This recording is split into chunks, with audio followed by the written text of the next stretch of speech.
ಕ್ಷಮೆ ನೀಡು.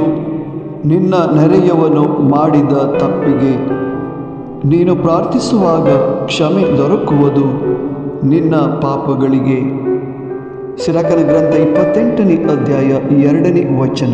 ಸ್ನೇಹಿತರೆ, ಕೆಲವು ಸಲ ನಾವೆಷ್ಟೇ ಪ್ರಾರ್ಥಿಸಿದರೂ ಏನೂ ಪ್ರಯೋಜನವಾಗುವುದಿಲ್ಲ.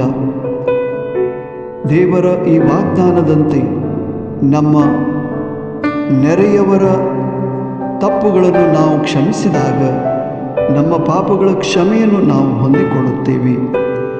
ಆಗ ಮಾತ್ರ ನಮ್ಮ ಪ್ರಾರ್ಥನೆ ದೇವರು ಆಲಿಸುವವರಾಗಿದ್ದಾರೆ, ಆಶೀರ್ವದಿಸುವವರಾಗಿದ್ದಾರೆ ಎಂಬುದು ಈ ವಾಕ್ಯ ನಮಗೆ ತಿಳಿಯಪಡಿಸುತ್ತೆ.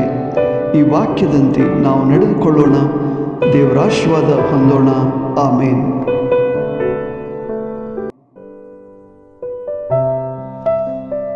तुझ्या पेल्ल्यानं तुका केल्लो अन्याय बक्षी आणि तू मागणे करताय तेदना तुझी पथकां मोगसतली. सिराकाचो ग्रंथ 28:2.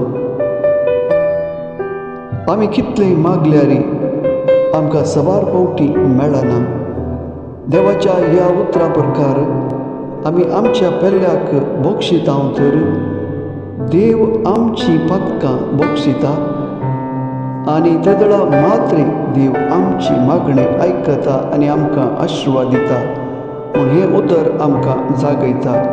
ह्या उतरा प्रमाणे आमी चलया. देवाची आशीर्वादां जोडया. आमेन.